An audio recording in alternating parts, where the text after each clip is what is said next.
Welcome to At the Pynk Podcast, where we promote self-care every day because we deserve it, and so do you.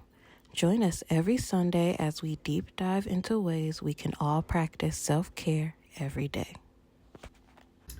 Welcome to At the Pynk Podcast, where we talk about ways to implement self-care every day. I'm Elon. And I'm Rhonda. And today we are going to be talking about skincare and skincare routines. But we're going to start off with our affirmation of the week. So since we're going to be talking about skincare, the affirmation is, I trust my skin's healing process and my ability to give it what it needs. I like that. Yeah. So think about that meditation or that affirmation as a meditation, and just pay attention to just how we talk about listening to our bodies. We should also listen to our skin. If you use a product and it makes you break out, just be mindful of things that affect your skin, even the food that you eat, things that you do, products that you use, whether using the products actually on your skin or just products that you use around the house, even affect your skin. Right. So just try to be mindful of paying attention to your skin and listening to when it talks to you. Yeah. So whether that's you're using something or doing something that's hurting your skin or helping your skin also. Yeah.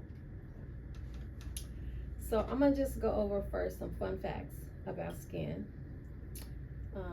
Because skin is the biggest organ on our body. We don't think of skin as an organ, but it actually is. Yeah. And it actually protects our bodies. It has different layers, specifically 3 layers that are part of the skin. And then there's just so many cells that go underneath that. So typically your skin renews every 28 days, but as we get older, specifically once we pass the age of 20, our skin starts to what they call age. So we just need to take care of it better. Yeah, that's when I think that's also when we stop producing collagen and elastin as much. Yeah, which is really bad because that coincides with when a lot of people can legally drink.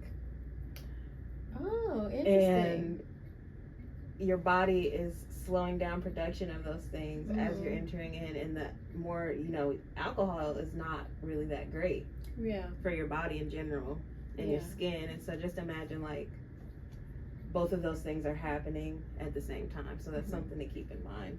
That's interesting. And I think something that I have kind of honed in on lately is specifically drinking alcohol. I actually, at the beginning of this year, made a commitment to not drink alcohol because I saw that how it was affecting me, making me sluggish. And so because I'm older now, I don't bounce back as easily. So making me sluggish, just my whole brain fog, and that it also does affect your skin. And so I found that just that one thing has made a little bit of a difference, and even just like how I sleep and I don't break out as much and stuff like that. So it's important. I think that, sidebar, that when we get to be adults and start to be able to do all the things, that we also need to think about, instead of focusing on what we used to not be able to do and can do as adults now, maybe we should think about it kind of in reverse. Just as we become adults, what can we do to take better care of ourselves and be more adult-like? As far as taking care of our bodies, working out, drinking and smoking, all the things that we're free to do, but really focus on what things are best for us instead of, now that I'm grown, what can I do? Right. Because you can do all the most amazing skincare in the world. You can do the 12-step Korean process, but if you're doing something that's going to damage your skin at the end of the day, you can only do so much to counter that. Absolutely. So really the best skincare is being healthy and taking care of yourself. Yeah, absolutely. Okay, so let's talk about the foundation or the basics for a general skincare routine. So we have cleansing, exfoliating, serums, masking, and moisturizing. So cleansing is just that, just cleansing the skin. Now, I will say that what most people don't know, if you notice, if you get a facial, your face ends up miraculously cleaner than when you clean it every day yourself, right? So the reason and the trick, one of the tricks to that is that when you go get a facial, you will notice that the esthetician is cleansing your skin 2 times. Yes.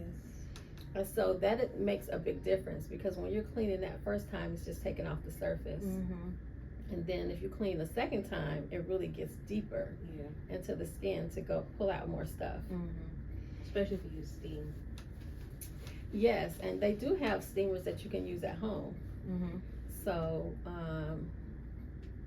nowadays you can pretty much get everything you need to do your facials at home. If you're on a budget, or you just even just not financially on a budget, but on a time budget. And you can just kind of designate, put on your calendar once a week or once a month or whatever, to give yourself a deep facial, and just do it that way. And if you have the time and the money, and just want to experience the relaxation of it, then you can schedule a facial with your esthetician. Right. So cleansing is very important, but I want to talk about the different kinds of cleansers, because there's so many different kinds, and it's really based on your skin type. So first of all, you need to know your skin type. Are you normal, which is not oily or dry, just kind of in the middle? Are you dry? Are you oily? Combination, yes. Or acne.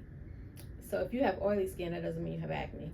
Right. So that's a whole separate thing. So you need to first kind of figure out your skin type, which can change. It changes with the seasons. And over time, like every 20 to 30 years, I think. Okay. Something like that. As you go into different phases of life, your skin can also change. Yeah. And especially for women, because we have so many hormones that kind of go in and out of the charts, that can also affect your skin type. Yeah. So keep that in mind as well. And so just so we're clear, all skin types can be acne prone. So you can have dry skin and have acne. You can have oily skin and have acne, or you can have oily skin and have clear skin as well. So oil doesn't always necessarily mean acne. That's good. That's a good point. Because there's a lot of different factors that go into acne, like your environment, your hormones, something you might be eating that could be causing you to have acne. And once you stop eating that thing, your body is like, because it's like a warning sign almost, right? That something is wrong sometimes. So you stop eating that thing, and then all of a sudden your acne goes away.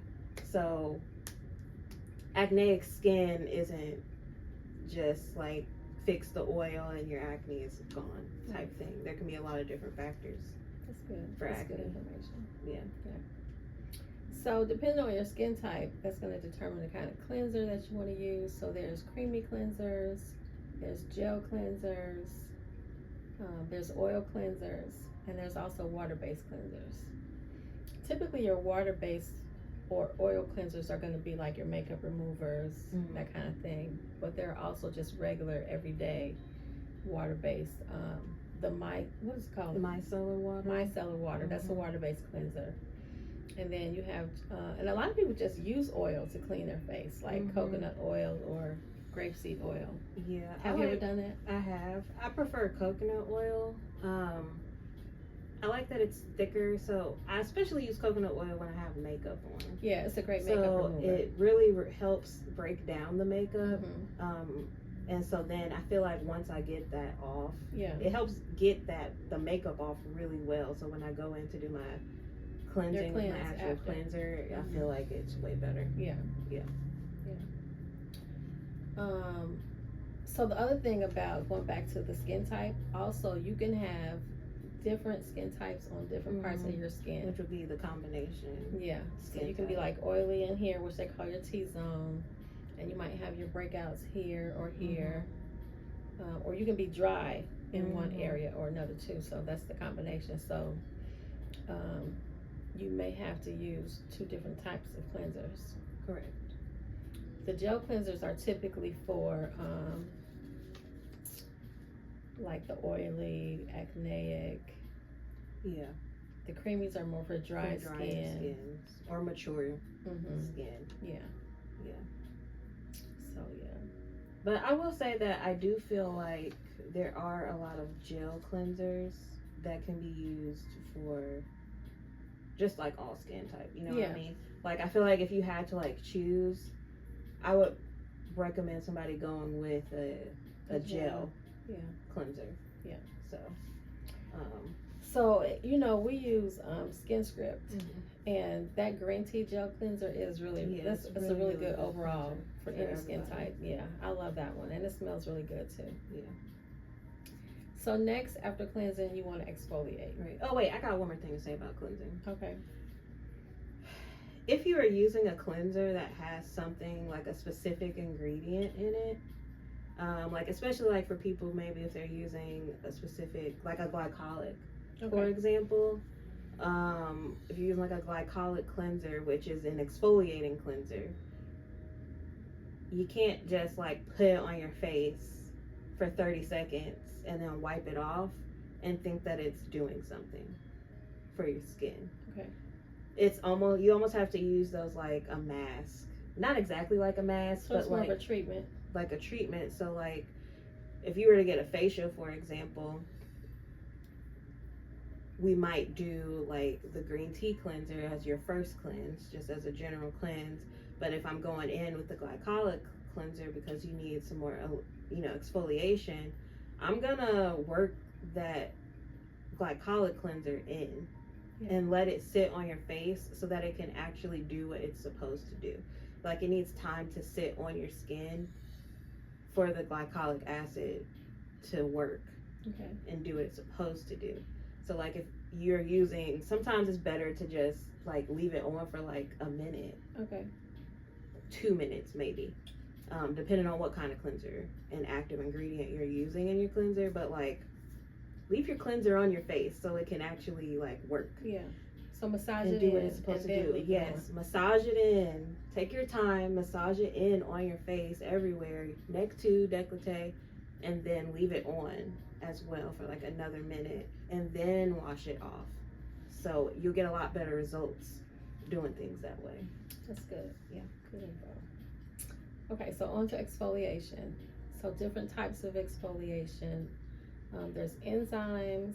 There is microdermabrasion. Dermaplane is an exfoliation process, which is really popular now. And then there's scrubs. I hate scrubs. Because there's so many different kinds, and some are rougher than others.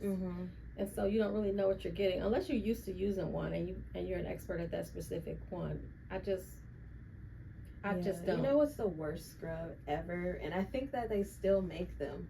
Yeah. It's like apricot scrubs. Have you seen those? It's those are the worst scrubs for your skin. They're so rough.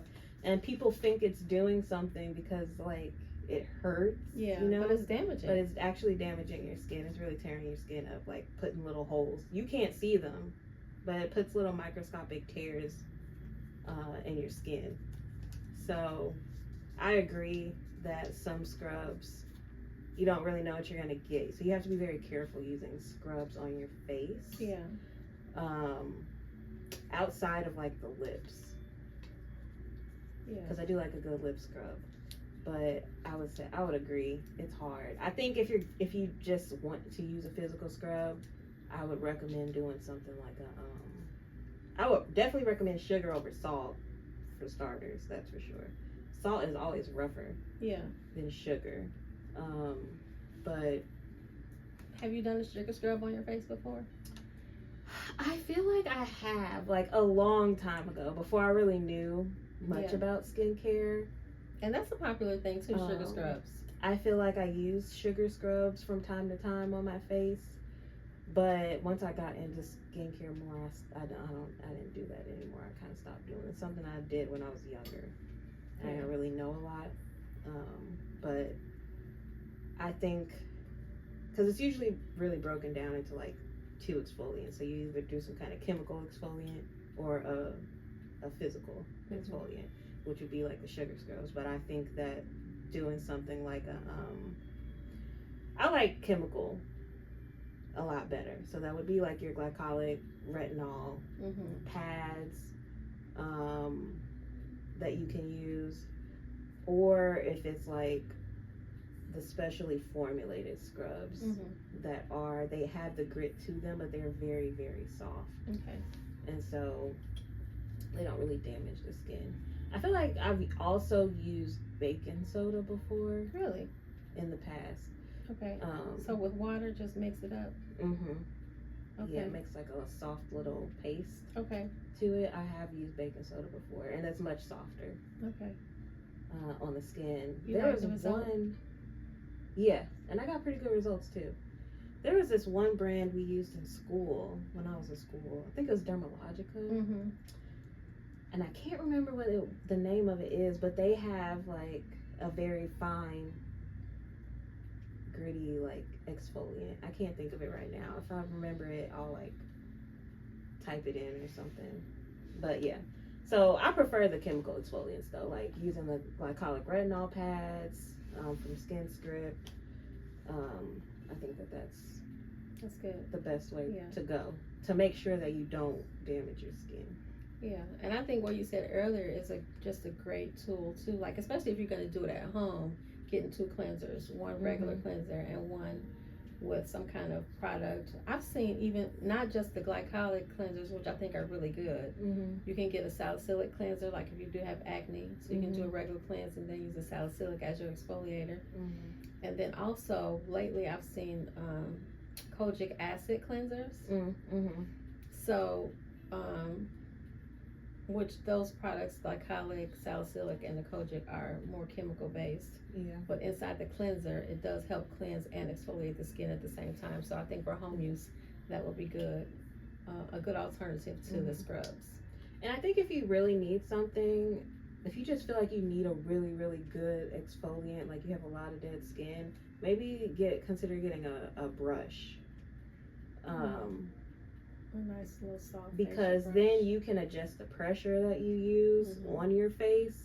Like you know if you're pushing too hard, or you can soften it up. And I think that's really the best way to go if you just need some kind of physical exfoliants to go with the brush. Like, so you like those electric ones or just like a manual? I think either one is good. The electric ones are good. The electric ones are really good, and a lot of the new electric ones have the they're made with like different fibers now, so you don't have to worry about like bacteria building up and stuff like that. So that's also good. Or like the silicone ones. Yes, I like the silicone ones.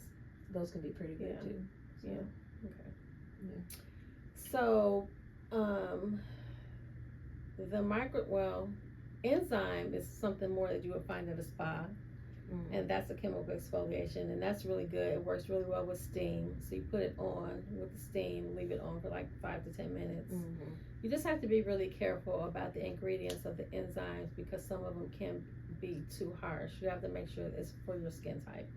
Right. Yeah, you want to use something really mild.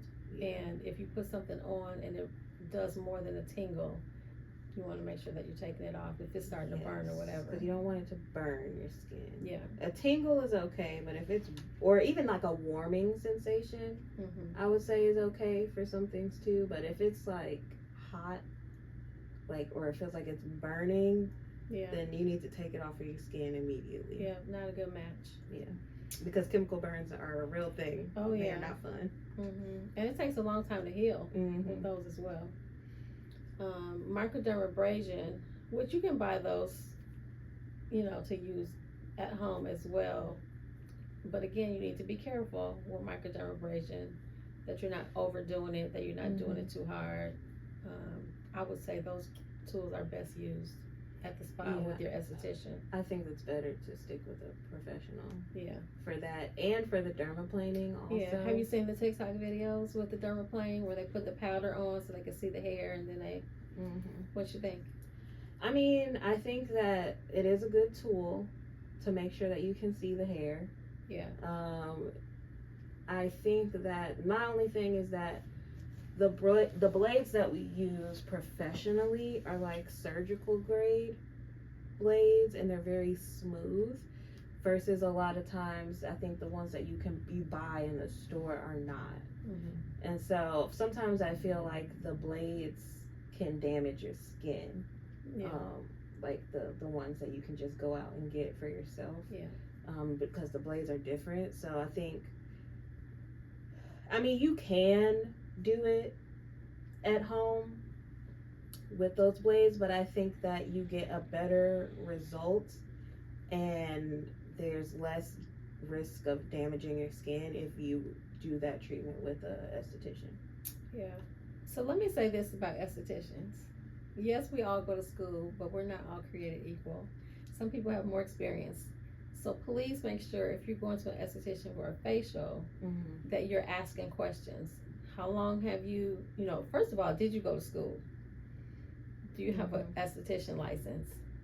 How long have you been doing facials? How long specifically have you been, if you're getting dermaplane, how long have you been doing dermaplane? Mm-hmm. Because someone who just learned last week is not going to do a good job as someone who's been doing it for years. And that's with anything, not just aesthetics, but, car mechanic, whatever. But it's your face. Mm-hmm. And you really can't hide your face. So please make sure that you're picking someone who has experience. Look at their website, look at their reviews, get a referral from someone who's gone to them. Mm-hmm. Don't just go to someone blindly that you've never seen or met or talked to before and just let them do whatever to your face. That's not a good idea. So I just want to go over real quick before we move on to serums. Just some of the benefits of exfoliating is unclogging your pores, enhancing your skin texture, evening your skin tone, which is like hyperpigmentation if you have dark spots or dark splotches on your face. It also helps with skin absorption of products. So once you exfoliate and get the dead skin off, then the next product that we're going to talk about, the serum, penetrates a lot easier and a lot deeper into the skin, and the serum is the treatment phase. It helps with acne, it helps boost collagen and elastin production, remove dead skin cells, helps cell turnover, just so many different things. So exfoliation, although it doesn't have to be done every day, is an important step. Depending on your skin type and what products you're using, maybe once a week, maybe twice a week. Yeah. I typically don't do it more than once a week, but I don't really have any skin issues. So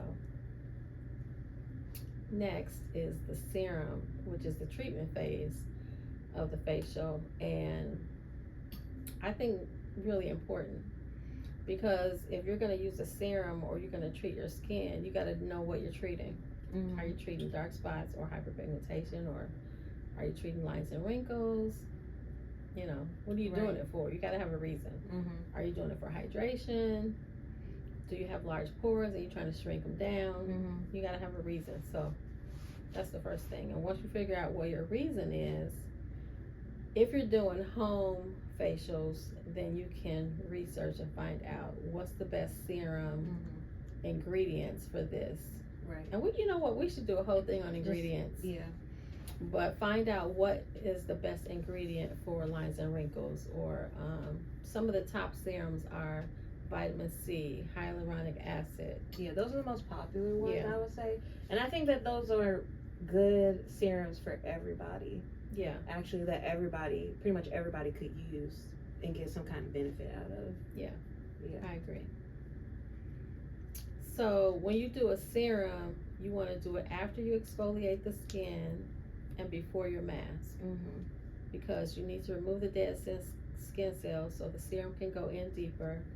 And then when you put the mask on top, it's going to push it down even further into the skin. And then because the mask is also going to tighten your pores, close your pores, so you want to make sure the serum is on there first. And it also treats. The mask also can treat as well. Yes. Depending on what type of mask. Right. So you're a clay using, mask is going to be for like if you have acne or something like that. It's going to help dry that oil out of your skin, or if you have oily skin. Yeah. Do you have a mask that you like? I don't have oily skin, so I can't really use the clay mask. I prefer the creamy ones, the hydrating ones. So I like, that we do here, I really like the charcoal mask for like my oily areas, because I have more like combination skin. So like I can tend to get a lot of oil under my chin and like around my nose area. So I might use the charcoal mask in those two areas. Yep. And then, but if I just want to hydrate, the goji berry mask that we use is really good.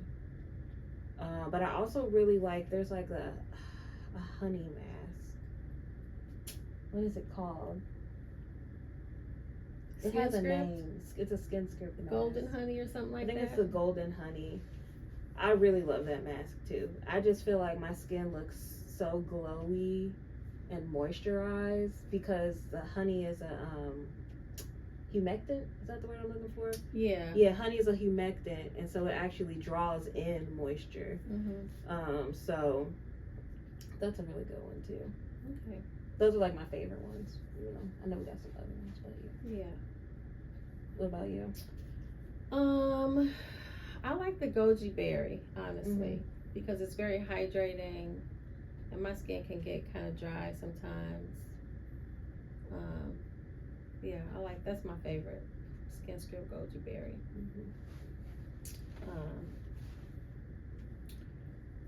So, and I think the mask, all the products in general, you really do need to know why you're using it. Like, what's the benefit? And then the last thing is the moisturizer. So the first thing I want to say about moisturizer is that you do not need a moisturizer at night, because moisturizers are really not, they're to moisturize and hydrate the skin, but they're more about protection, like during the day when you're out and about doing whatever. So that's why you need one during the day, but you do not you don't need protection at night because you're sleeping. You know, so just don't use it at night. You can use your serums at night, but you don't need a moisturizer. Yeah, I kind of agree. I don't necessarily always use a moisturizer at night. And I definitely, what I have been doing for a while now is doing like the silk or satin pillowcases, Yes. which I feel like helps just with your skin in general, It does. with wrinkles. It helps with keeping your skin more moisturized. Same for your hair too, actually. A lot of the same benefits you get with your hair from using those. Your skin also experiences benefits too. So yeah, because they're both made with keratin. Yeah. So something that I've been doing that lately, using a satin pillowcase, and it has definitely made a difference in my skin and my hair, for sure. Yeah, I like that. So we forgot something. Let me see. We forgot toners. Oh yeah. So a lot of people don't use toners. I use them every now and then. So what do you feel like the real benefit of a toner is? I mean, well, the main reason that you use toners, especially in facials, is as just a way to help. The way that they're formulated is to bring your skin pH to a more back to a more neutral pH level. Okay. So like, depending on if you're using something that's very acidic on the face, it just kind of helps to rebalance. But I like toners. I think they're good to use like when you're doing your facials and things like that, but also like a good hydrating toner is really good, I think, for like during the summertime. Yeah. Or even sometimes during the winter time if your skin gets really dry, just having like with Skin Script, the cucumber, that's my favorite toner that we have is really great. You just mist it over your face and it kind of gives you like a little boost and rehydrates and refreshes your skin. So yeah, I love that cucumber toner, and you can just pop it in your purse and just kind of use it as needed throughout the day. And it is got cucumber and hyaluronic acid in it, so it definitely helps. Even just like you said, give you a pickup, even in your energy, just kind of spritzing in the daytime. So, and cucumbers are good for you. So yeah, hydrating. Yeah, very hydrating. Or if you're oily, the mint one would be good for you. So they also have a mint one, and that one kind of just helps to, like, when you use the mint one, it kind of like tightens the pores, you know what I mean? It kind of helps your skin like almost absorb that oil, you know? Yeah. So I think you can go either way for whatever you need in that moment. Okay. As long as it's still geared towards whatever you need in that moment. Now, but like some people might use it, so like we were talking about the exfoliants, for example, like you would exfoliate your skin, but then you might do a toner after that, right? Because if you're doing an enzyme, those tend to be more acidic, and so since you just had something really acidic on your face, then you're gonna just want to like rebalance your skin. Okay. So that's good information. I was gonna say something about toners too.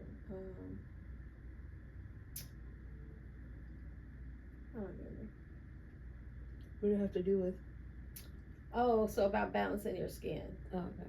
So I feel like for me that's the best benefit, to just be able to balance your pH.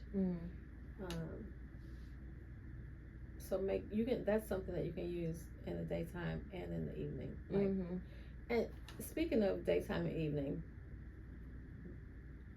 some people have a skincare routine in the day and the evening. So lately I have been just keeping my primary skincare routine at night. Because if you do a really good, all the steps at night, cleanse, exfoliate, do your serum, in the morning, all you did was sleep. So you might want to cleanse, maybe, but do you really need to do all the things?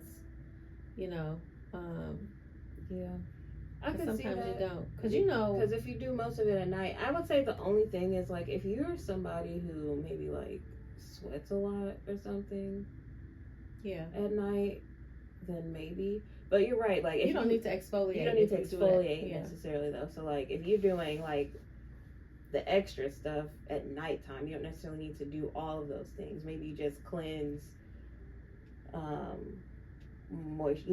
spray a little toner if you want, and then moisturize or sunscreen. Yeah. To keep it more simple in them for at night, and your mask maybe for at night. Yeah. Plus that's when your body heals. Yeah. Does its like healing process and everything, and so that kind of gives it treatments, the opportunity to absorb overnight and really like get to work. Yeah. So yeah, that's true. I agree. So now I know some people that all they use on their face is water. Some of them use moisturizer, some of them don't. So water and moisturizer, or just water, and they just wipe their face with water and they go about their day. I think the ones that I know that are younger, I mean, their skin is fine because our skin is resilient. Everything about us is resilient when we're younger. But as you get older, you may find that you may need to switch it up. Yeah. Or just. And I find that people who do that, I think that that's just genetics. Yeah. For them. A lot of people with skin like that, like it just runs in their family. That they have really good just their DNA. Skin. Yeah.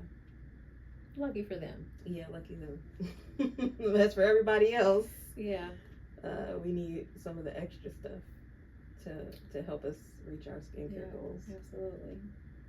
So, well, if you guys have questions about skincare or facials, please reach out to us here at Pynk Monkey. You can call or text us 317-985-1649. Our website is pynkmonkey.net, pynkmonky.net. And just let us know if you have any questions. You can also reach out to us on our Instagram too. Yeah, Pynk Monkey Indie. Yeah, at Pynk Monkey Indie. So anything else you want to add about skincare? Nope. We'll deep dive more into different things, but I feel like this was a pretty good base start. Yeah. And wear your sunscreen. That's another thing. Well, let's talk about that for a second. First of all, if you have never had a facial, you probably need to get, if you feel like you have good skin, at least try to get a facial once a year for extra deep cleansing exfoliation. Let's talk about sunscreen for a minute. I am not a sunscreen girl. I'm sorry. I know all the things, okay? I'm just not convinced that it's needed. I mean, help me. I'll say this. Sunscreen is not necessarily always needed every day. You actually can check on your weather app to see what the sun is going to be like that day. I'll say this. If you're going to be like outside in the sun though, for long extended periods of time, like you should be wearing some sunscreen, because that gives the sun ample time to do damage to your skin, right? Because it's even coming out more and more how even a lot more African Americans are getting skin cancer. And so you really believe extended periods in the sun causes skin cancer? You really believe that? Yeah, I think that skin cancer has been around for a really long time. It's just that people didn't know they had skin cancer. And I think so. As we discovered it, it's something that you're able to get treatment for now. And you think skin cancer is because of the sun, not because of what we eat? I think it's a combination. I think that if you are putting trash in your body and you're exposed to the sun for long amounts of time, because it's basically cooking your skin. You can be out during the day, but I'm just saying, like, if you're out, it burns. It burns your skin. And when you wear sunscreen, it doesn't? Sunscreen, it doesn't burn? Correct. When I wear sunscreen, and maybe just because I'm light skinned and yellow, I don't know. When I'm in the sun for really long periods of time, if I have sunscreen on, I don't get burned. If I do not wear sunscreen, I will get burned. Okay. And black people can get sunburns too, okay? Just because you can't see it as much, I guarantee if you're touching your skin and it hurts and it's tender to the touch, and then your skin starts to peel, you have a sunburn, whether you light skin or dark skin. So I do think that if you're going to be out and about and in the sun for long periods of time, you should be wearing sunscreen. And you can look at different sunscreens and the ingredients and pick one that doesn't have as much, chemicals and stuff in it too. I do think that's important also, because it doesn't necessarily take a whole lot, right? Yeah. You don't need a million chemicals in something to protect you from the sun. So take the time, look at the ingredients and what's in it, and make sure there's no unnecessary stuff in it. But I do think I think sunscreen is important. And I think it's one of those things where it doesn't always affect, like, you don't see the damage until you get older. Okay. That's what I think. That's my 2 cents. Okay. On it. So. And I have never been one to be out in the sun like that. So. Mm-hmm. And there are some things that, like, there's some people who, like, wear coconut oil, for example. And I do believe coconut oil, to a certain extent, like, it can protect your skin from the sun if you're, like, applying it throughout the day. I mean, you still have to, like, put things on your skin to protect it. Yeah. So if you're not doing sunscreen, like, you can do your natural stuff. But at the end of the day, it doesn't change the fact that the sun can damage your skin. Okay. So that's where I stand on that. Okay. I believe that you need to protect your skin. I do believe that. So whatever works for you, or wear a hat. You need to figure it out. Because there's a lot of places, even in like Asia, for example. Well, in Korea especially, they're all about the skincare. But, like, you'll see people, they wear their hats, they carry their umbrellas. Yeah. That's a way of protecting yourself from the sun, too. Yeah. Driving with gloves on so that your hands aren't getting hit by the sun. That's a way of protecting your skin, too. So if you don't want to wear the sunscreen necessarily, maybe you're just a coconut oil girl, then get you a sun umbrella to carry around with you and protect your skin that way. But do something. That's what I'm saying. Do something to protect your skin. Absolutely. Absolutely, I'm on board with that. Okay. So, like I said, I don't go out in the sun a lot, but I will be more mindful of if I am out in the sun a lot, what am I doing to protect my skin? Yes. Yeah. That's all I'm saying. Okay. I hear you. All right. Well, that's our episode for today. That was a good Get one. off my little soapbox. That was good, though. Good information. Yeah. Thank you for joining us. Once again, I'm Elon. And I'm Rhonda. And we will see you next time at the Pynk. Bye. Bye. That's good.